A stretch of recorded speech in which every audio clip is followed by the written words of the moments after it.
la examen. Este interpretarea mea dată acelei opere literare, foarte frumoase, de altfel, dar m-am folosit de ea nu la modul romantic, ci la modul metafizic. Sperai că nimeni n-a citit de aici cartea, nu? Cum mă nimeni? Așa spera el. Acum că ai fost aici, a trebuit M-am ținut să-i dau această interpretare. Da? Deci, așa ca o concluzie, am încercat să analizez un pic situația în actualitate și să propun o altă abordare decât cea modernă în privința iubirii. De ce? Când ceva se strică între oameni, se încearcă, de fapt, remedierea principiului de funcționare. Da?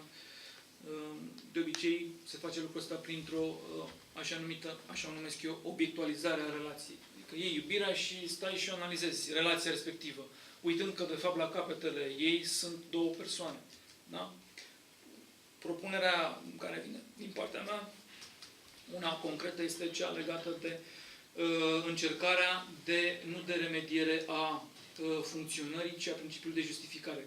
Cred că problema acolo apare. Apare în cursul funcționării când se încearcă sau este nevoie de o reamintire a principiului justificării. Și de obicei în momentul ăla apar probleme.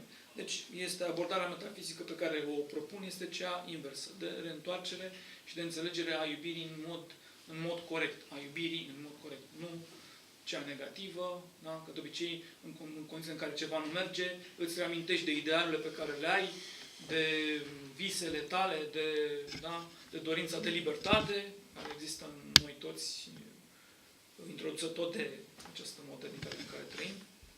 Da? Deci astea ar fi, nu știu, concluziile acestei mici conferințe pe care mi-a făcut mare plăcere să o țin în fața voastră. Sper că v-a făcut plăcere. Da? Și mulțumesc pentru că ați fost aici și că m-ați ascultat.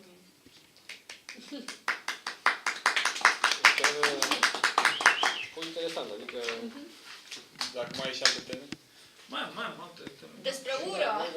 Ce ai spus comportă o urmare, adică da, dacă vreți, putem gen să seminar. Adică asta e prima gratis, următoarele sunt contra cost. Și tu dai bilete. Pentru că cotași sunt contra cost. Vă propun, dacă vreți, și alte subiecte, dacă vreți să intrăm în detaliu sau părți, pentru că întreaga discuție despre iubire comportă și alte ramuri specifice în anumite direcții pe care vi le pot propune. Aștept și din partea voastră.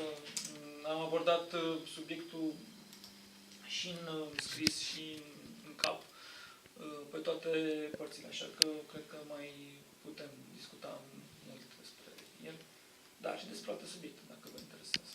Da? Deci, vă aștept, o să vă mai propun și alte teme când vreți. Sunt dispus. Sper că a fost ok. Sper că am fost destul de coerent. Mi-a fost teamă de acest lucru, că nu voi putea vorbi foarte bine în mod liber.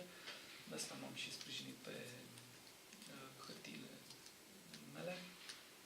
Da, eu cred că, sper că a fost corect. Hai și bine. Da. Vă mulțumesc.